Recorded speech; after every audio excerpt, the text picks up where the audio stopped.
Journey stuff. If you have any questions as we go through, write them on your sheet. We'll come back to them at the end. But again, we remember that this is a compassionate justice experience, and so we start with the preparation. You have been part of a lot of preparation. That's what these adult leader trainings about. The webinars, if you haven't watched them, please do that.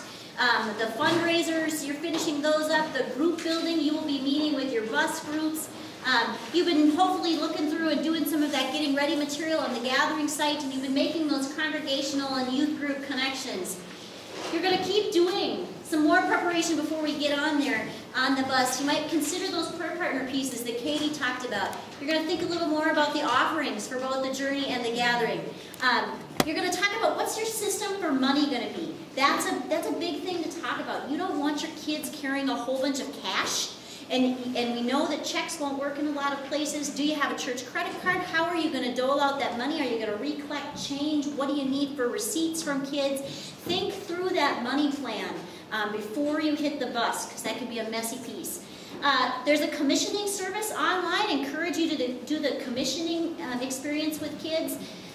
Make your copies of paperwork for your adult leaders. Know where those copies of paperwork are going to be when you travel so that they can be found at all times if they need to be. I am famous for copying them and then leaving them in the car for the canoe trip, or putting them in one canoe that's like 2 miles down from the other one and you've got an allergy down here. So make sure that you read through the paperwork and you know where it's going to be in an accessible place. And then have your final meetings. Review the covenant. It's been a long time since we've signed those covenants. Review those with kids. Put your contact numbers into each other's phones, like Chad was talking about. Pass your phones around on a meeting night. Get all those entered into your cell phones. Pass on your contact numbers and your emergency contact numbers for your parents so that they have those. We'll go through some packing information. You need to pass that on to your kids. You will see that there will be a loading time and location posted. You need to have your kids know that and know that they need to be on time. And then give your parents some ways to follow you during the trip. Are you going to do emails? Are you going to do nightly phone calls? Are you going to give them the website so that they can watch the gathering pieces live as they are done in the dome? How are you giving options to your congregation and to your parents to follow you along in the journey? That preparation timeline as far as Synod Journey information goes, on May 1st you had a deadline. Hopefully you turned in all of this paperwork. And now the next thing that you will get is a June 1st mailing. That June 1st mailing will have your bus departure times and locations, a what to bring list, and your service site requirements if there are any for your group. Covenant and dress code reminders, a tentative itinerary, and also your room assignments for both the journey and the gathering. Watch those weekly updates on Facebook and also the email updates that come through for the Synod Journey. Covenant reminders again, just highlight that what group travel looks like, that they need to stay with their group because it's a safety issue. Remind them how important it is to be on time. If you are 5 minutes late, it might not be a big deal in youth group time. It's a huge deal when it means getting on a bus and getting to different locations. So go over that. Lights out, again, Chad talked a little bit about it, but talk about that it's really important that when we hit that lights out time that they actually sleep and don't just talk all night, or they'll be fried by the end and won't fully experience it. Talk about those public displays of affection and how they can kind of break down community. Talk about what your policy is there. Dress codes, electronic devices, remind them of some of the covenant rules there, and also about cell phone use. Remember that we are a village, and so we operate under village expectations. We may have a whole bunch of different guidelines for how we would do a trip or what our covenants would look like, but we travel together under the same covenant, knowing that people are in many different places along that line. And that we are a team. So if you see my kid messing up, please feel free to speak up and help them remember what the covenant is. Likewise, we will watch for your kids, and we will be a village together for that. Know that the Synod adult leaders and the people involved with programming and Catherine are not the covenant police. So it is up to all of us to be a part of making those things happen. Can I add a couple things in there? I want to talk, because it's been so long since we did the covenants way last fall as you registered, I want to talk about two things. I want to talk about dress code and I want to talk about the electronic piece of it. More than anything on covenant, when we talk about it, it's not us trying to trap people from doing bad things. It's to help us to live in community. And I think it's helpful if you frame that with your kids as you're working with them, again, talking through the covenant issues, because I know that it's a hard conversation to have. That it's to help us live in community, that it's also to help us stay focused on the trip. So let's think about the dress code for starters. Basically what I tell my LYO kids, I don't want to see your underwear and I don't want to see your belly button, is what it comes down to for me on that one. And for girls, to help them think through a couple different things. It's not us not liking how you dress. And it's not us not liking, I know how hard it is to go into stores and find stuff these days that is appropriate for anybody to be wearing. I can't distinguish on that one. All ages is just wrong sometimes. But help them think through a couple different things on that. One is, if you think of it, we want to help keep it focused. Now, if you're a scantily clad girl with your plunging neckline and you don't even need an imagination to see what your naked body looks like, how does that help our young men stay focused, to be honest? It doesn't. They're going to be checking that out and looking everywhere else. And the other part of it is, what if you're the young woman who doesn't have the body that can handle a bikini, or that can handle some of those clothing, or has the big muffin tops coming off how awful is that when you're under such peer pressure to be wearing those clothes? This should be a safe place where you can be safe and feel good about your body. That's the reason behind our dress code. It's not because we don't like what you're wearing. It's wanting to make this a safe place. Guys, then the same thing that we're wanting to keep, actually for guys, it's just because it's just gross when your pants are hanging down here and we see your butt hanging out. That's my personal opinion. Sorry. I'll try to leave that out. Mine too. The other thing of it is that we are working in some neighborhoods that while you will be safe, and we take precautions to make sure that you are safe, there are other people that walk by, and it is not a safe thing to be wearing clothes that you are not dressed in. Your bus captains will have t-shirts that if you get on the bus and it's not looking appropriate, we can stick a great big double extra large t-shirt over you, and bummer for you. You should have put the right one on in the first place. So that's one thing. The other thing is on electronics. Again, the purpose of the covenant is so that we can be in community, in this community, and so that we stay focused on what is in front of us. Now, what we ask on the journey is that cell phones are not present, and to the point of collecting them. Now, I know that's an issue, because in this day and age, and when we first even put the covenant out, cell phones were just phones, and now they are your camera, they are your gaming device, they are your they're your music piece that's going on. And by golly, we want you to have your music and your games when you're on your bus, because otherwise it makes for a really long trip. And so as you gather with your bus groups, that's one of the conversations that you'll be having, is how are we going to deal with this on the bus? And how do we talk with our kids about, especially if they've got the smartphones, how do you turn off the notifications for email? How do you turn off notifications for text so that that stays there? Again, the purpose of it is so that you stay present. And think about the example Chad used, that if you're getting texts from home about this guy breaking up with this girl, or with me, or other stuff, drama that's happening at home, your head is at home and not here. My third thing I want to say about electronics, by far and large, the biggest problem I have with electronic devices is with adult leaders who think that they are beyond those rules. And so the same things apply to you. We want you staying focused on the kids that are present with you here and looking at that. I also know that you need to stay in contact with your children and with your spouses. And so what I ask on leadership teams is that don't do it in the presence of the kids. You're working in partnership. Find a time and a space that nothing's going on, that you can pull out and you can make that quick call home and looking at that, because we also want you staying present here. Make sense? All right, thanks. So after we get through all of the preparation, we get to the action piece of the journey. On the trip experience, the theme is Love Like Jesus. That mission possible is to love like Jesus, and we will be practicing those acts of discipleship. We will load buses on Friday, July 13th, and depart from Minnesota. A couple of bus notes. Remember to respect your bus captains as the point person. You will sign and support a bus covenant. Remember to be on time for those pickup times. Think through your needed luggage. Like Chad said, once that luggage is on the bus, underneath the bus that day, it cannot be retrieved until you get to Gulfport on Saturday. So talk to your kids. Everything they need from the time they get on the bus till they land at the hotel has to be with them above the bus, not below. And then practice the disciplines with your driver. Encourage your driver. Invite your driver to be a part of things and give. Talk about what will tipping or gifting your bus driver look like. A couple of packing notes. Each traveler may bring that one regular size suitcase that will be stored underneath in the bus that will not be accessible. You'll have a backpack that you can have on the bus and a pillow that you can have on the bus. Primary leaders may also bring an extra box or suitcase with supplies.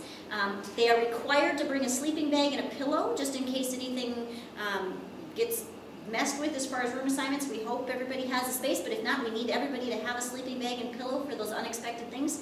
You can bring an air mattress as well, and we'll come back to that, but each bus captain will also have a cooler and some games and bus supplies. Meals during travel. When you get on that bus on Friday, your kids need money for Friday dinner on the road, Saturday morning and Saturday lunch on the road, and also snacks. And then this is a bonus. Originally, you were needing to fundraise additional money for that Saturday night meal. That has changed. It is now going to be catered at the hotel, so that Saturday night meal is now included in what you've already paid. So talk about how you will carry and disperse your meal money throughout that experience. So when you arrive at Gulfport, at that Gulfport Ramada, there'll be a meal catered by the Blowfly Inn, good food. Southern food that will be an experience in and of itself. So great. There'll be an adult leader meeting, a bus captain meeting. We'll be worshiping at an auditorium off-site of the hotel, and then family time back at the hotel. You will receive at that point one red Synod t-shirt, and then that has our theme on it. And then you will also receive a handbook. The adult leader training team is working on a handbook for you to have that will help you walk through that whole experience and know what to expect. A few housing notes. You need to stay in your assigned room. That's important for emergency purposes as well as just logistically. Please don't mess with your room assignment. Stay where you've been assigned. Genders may not mix unless there's an adult in the room. And I should clarify mix. May not be in each other's rooms unless there's an adult present. Adults may not share a bed with the youth. They may not stay alone with the youth. And then hotel rooms, so that you know, have outside corridors this time. They're not the inside common hallways. When you open your hotel room, you're standing outside. So think through what that means for your group. Can I also add something just about our hotel with that? We have two different properties that we're staying at. We're a large group and it's hard to find space that's in Gulfport that's not a casino that can hold our side group, and we're not going to do that. To make it sounds bad to have the outside corridors, but how it's set up is that there's the Hampton Inn is here, which provides a solid wall on one side. Connected to that wall is a fence that goes around both of our properties, and so the two buildings feels like they're actually one property and working together. So we're somewhat enclosed in. Just be aware that there's a very busy highway on the other side of that kids should not be crossing. Nor adults should be crossing either, but it feels like it's more closed in. Respect the staff and the space. Practice discipleship with your hotel space. Encourage your hotel, the people that you encounter in the hotel, and think about giving. Have you built in tipping into your fundraising as a justice issue? So some tip suggestions on the ELCA site. Again, this is optional, but some suggestions would be $3 per room per day left on a pillow. Just that one, not the 10%. Okay, and just that one. Okay. Adult leader support. You have been at these adult leader trainings as part of the journey. There will also be adult leader meetings every night that prepare you for the next day. There will also be a morning prayer time. Wendy will be offering a morning prayer time that's optional for people if you would like to, as adults, gather 15 minutes before any of the programming starts in the morning and pray together. Wendy will be there for that. And then one of us, Chad or Katie or myself, someone will be there to answer questions. If you have any questions or concerns, we can relay those and get you the information that you need. That'll be in the mornings and in the evenings. Evening devotions. Katie's put together some great evening devotions for each night. And then again, you'll have your handbook. And Alyssa's working on the directory. So you will have a directory with all the adult leaders' names and phone numbers on it. A few worship notes. Again, worship is not at the hotel. We'll be traveling to a campus auditorium space away from the hotel. That time together, you can see a picture of it there, that time will be led by a Synod band, and there are some worship leaders still needed, so watch your Facebook and your email for more information on that. And again, Mike will be our speaker. The themes, Saturday night will be invite. It'll be focused on that Matthew 20:28, that go and make disciples text. Sunday we'll look at give, and that's give cheerfully. God loves a cheerful giver. Monday will be encourage, and that build one another up text. And then Tuesday we'll focus on the practice of serve and look at the feet washing text. Every day we'll have some daily reflection time built in for you and your group. There'll be a morning ritual and an evening ritual. You've seen these if you've done the getting ready materials at all, that every night or every Bible study has had a blessing in it. That will be part of our mornings, and our evenings will have a blessing as part of each day for you to do with your group. And then you'll also have family time every night during the Synod Journey and throughout the gathering with your final 15, a time to really reflect on the day and dig into what you have been learning. On Sunday, July 15th, you'll leave your hotel in your Journey t-shirt and slacks or longer shorts for breakfast and story sharing in an area congregation. You have received a little note that tells what congregation you'll be worshiping with, and we encourage you to make those contacts with your congregation ahead of time. Then you'll worship with the area congregations. You'll quick change clothes after those worship services and travel to Ship Island on a ferry. And on that, we'll talk a little more about what that Ship Island looks like in a minute. Then it's back for supper at the hotel, adult leader meetings, orientations to your service sites for the next day, and then worship and family time. So, Ship Island notes. Ship Island, we want you to bring a swimsuit. So when you leave for church that morning, you'll bring your swimsuit, your towels, a change of clothes, some hat, sunscreen, water bottle, bug repellent, and some spending money. When we take the ferry over, there are recreational options there. You can go to the Fort Massachusetts, for a free tour if you choose to. You can walk the boardwalk that you see there, swim, dolphin watch, etc. There's also rental options. You can rent boogie boards, chairs, beach umbrellas. There's a whole site that talks about getting ready for your Ship Island day. So if you type in Ship Island, it will pop up as a website, and it's kind of fun to go and see the pictures of all that can happen there. There's also a snack bar available for purchases there. You will have a bag lunch on Sunday morning when you leave for that church. You'll have a bag lunch to eat, and then you can just purchase snacks on the island if you choose. A couple of offering notes as far as the Synod Journey goes. We know that there are some offerings you're doing for the gathering, so we just encourage you to give during the Sunday morning offering within that local congregation. And if you want to give, some optional other giving options would be with the Hands on Mississippi organizations, if you choose to. On Monday, you'll have breakfast at your hotel, and then you'll head off for your work sites. You will have a pre-packed bag lunch to eat at your work site. And after you come back from that day of work, there'll be the adult leader meeting, supper at the hotel, and then again worship and family time. A couple service note projects with the Hands on Mississippi organization. You will spend one day doing a relational ministry experience and another day doing a project experience. And there are such a wide range of things that they do that we're not even going to try and talk about it. You can watch your June mailing for some more information there. So those tentative service sites that you will be at will be listed in your mailing on June 1. But to think about that one day you'll really focus on relational ministry, and then another day you'll really focus on project ministry. What to bring? A couple of things for those service projects. You may, in your mailing, get some more detailed needs that you have to bring for your work sites. But in general, remember to be flexible and open-minded, and look for that compassionate justice opportunity in whatever you are assigned to. Bring your water bottle, your sunscreen, your gloves, and hats, not hates, I forgot to change that. Hats, and then some covenant-appropriate clothing. They are really encouraging you to bring long pants, closed-toe shoes, and long-sleeve shirts for certain sites. This is because of fire ants and poison ivy. So when there's some whining about the long sleeves or the long pants, just put it in perspective for them. think about, when you help them think about long pants, it doesn't have to be jeans, it doesn't have to be a long flannel shirt. Think cool, breathable khakis, just something that covers their skin. Again, some specific needs may come out in your June 1st mailing as far as some clothing or supplies that you may need to bring.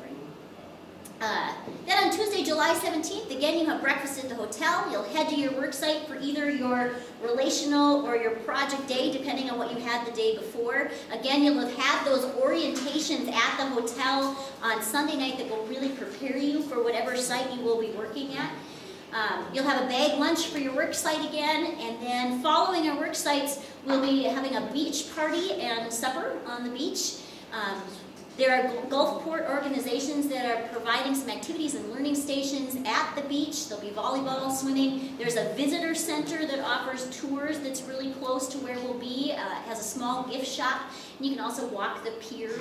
Kids are encouraged to bring swimsuits if they want to swim. There'll be a bonfire and worship on the beach following dinner. And then we'll go back to the hotel for the adult leader meeting. Your kids will have some time to pack, and they really need to pack that night so they're ready to go the next day, and then you'll end your night with family time. And it's going to go great because all of your prayer teams are going to pray for really nice weather the whole time we're down there. 75 degrees and sunny. Otherwise, we're able adults who will love rain, right? Chad talked a little bit about this Wednesday, July 18th. Again, there'll be an opportunity for adult leaders to make a Walmart run by bus if you choose to. There'll be that final packing time. You'll wear your Synod t-shirts, and then again, you'll need to bring onto the bus everything you need for that space of time between the time you get to Gulfport and the afternoon when you are going to get to check into your hotel, to meet the bus and check into your hotel. We'll have breakfast at the hotel, load the buses, and travel. There'll be that registration. You're going to remember your confirmation forms. You're going to be all ready to go. You'll have lunch on your own. You'll meet those buses, and then you'll assume the gathering schedule. Can I just add one thing, especially for new leaders, why the Walmart run is an important and helpful thing, is that you don't have to bring big boxes full of stuff for the whole time sitting underneath the thing. So think ahead what you might want to get. It's a super Walmart full grocery store, so you can get anything that you might need.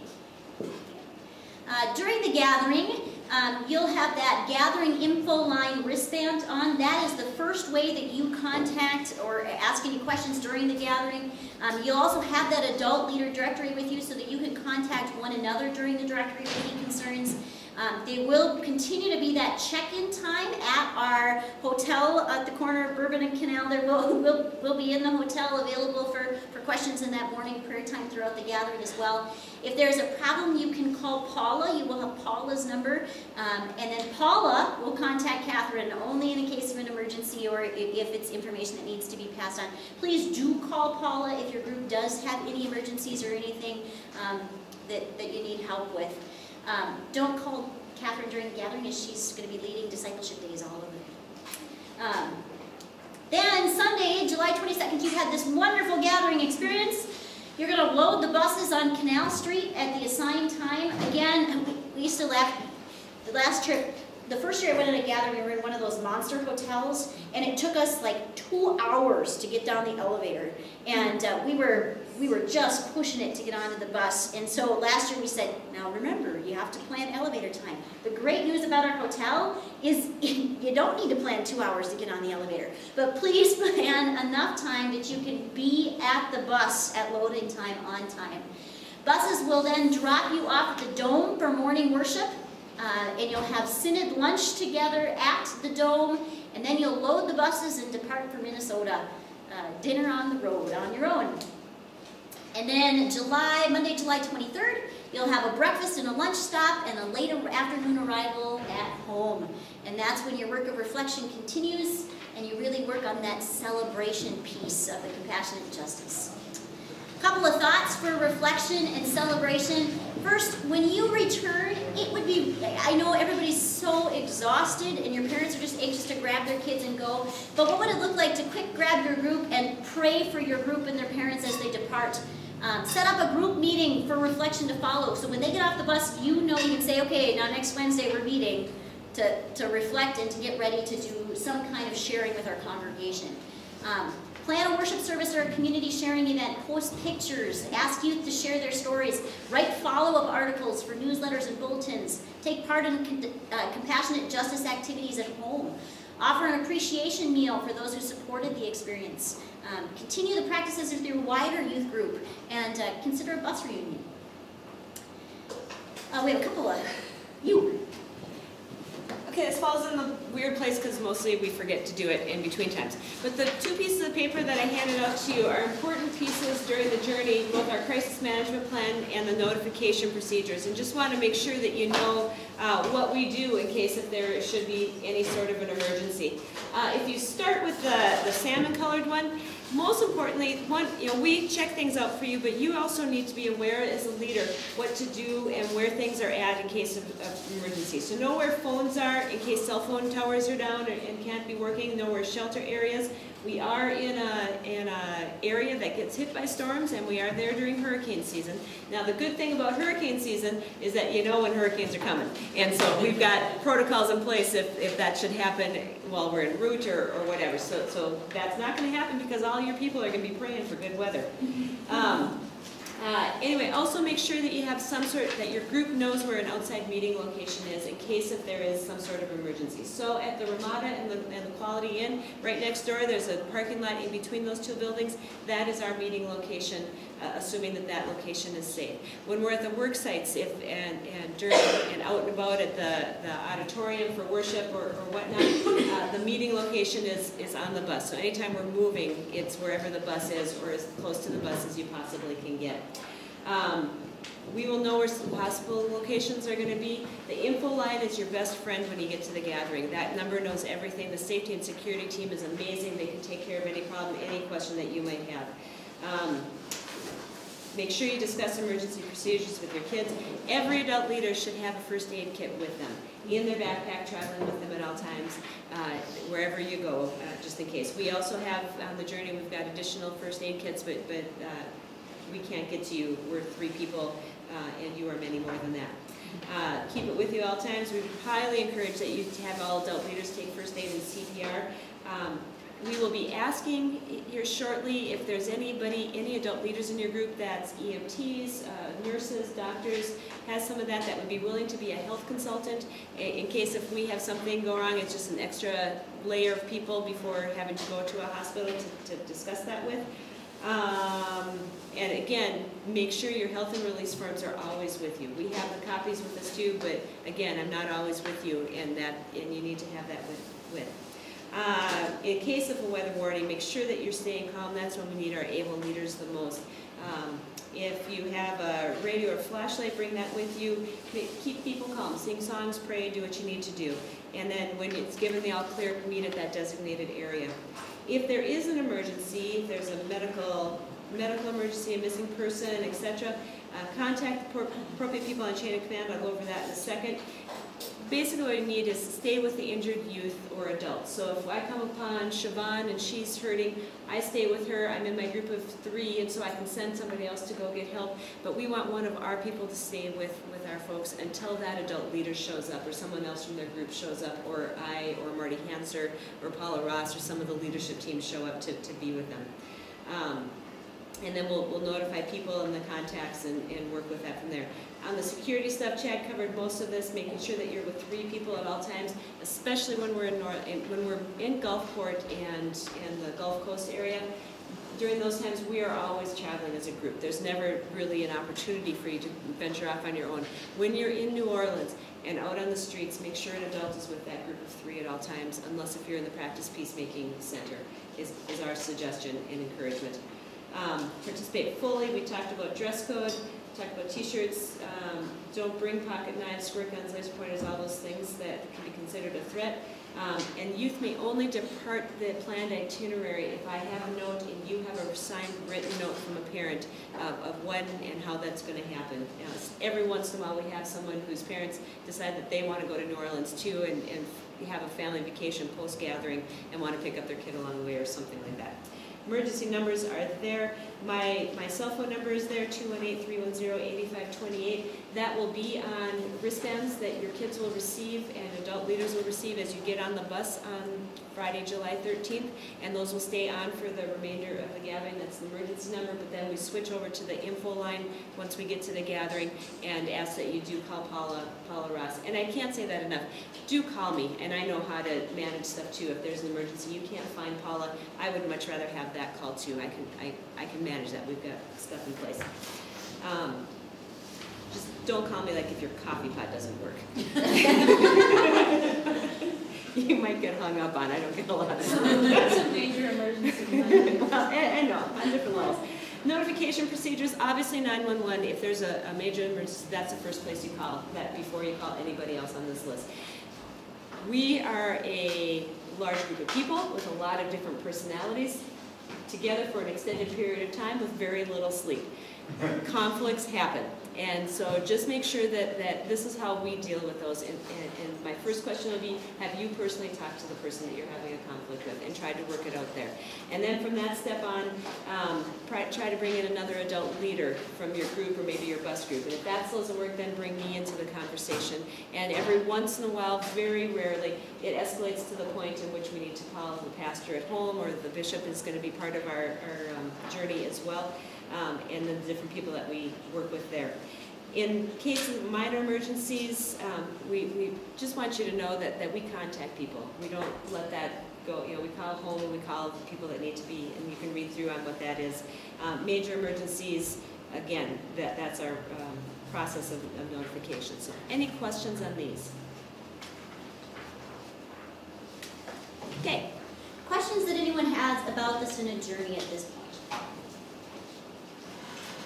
Oh, good. Everybody seems too tired. All right. We just want to end, returning a year ago. It was a full year ago that we sat, many of us sat in the same space, or you sat at a spring training, and we used the Emmaus as an opening devotion. And that idea of two people walking together and Jesus coming along with them and listening and asking them questions and engaging in their life. And then when they gathered around a table and stayed together, eyes were opened and hearts burned, and they were sent back on the road to spread the good news that Jesus was alive and Jesus' love was for the world. And so we hope for you that this journey is an Emmaus, that you find Jesus standing beside you and your youth, that your eyes are open, that your heart burns with the excitement of what God is about and what God is doing in the world, and then that you feel that you are just sent back onto the road into everyday life to share that good news and that joy with all. So as our end commissioning, we want you to gather together. We want to send off onto the road as a group with prayer. And so you have 7 practices. I'm going to put it back up here in just a minute, but we're going to ask you to get in a group of 7 and then count off 1 to 7. And then you're going to look at the practices, and number 1 is going to start with the first practice, and they're going to pray for that first practice. So, for example, God, we ask you to be with us in our service, that you may use our hands and our feet. And then maybe you get to worship. May you be present in our worship together, that we sense you and have time to praise you for all that you're about.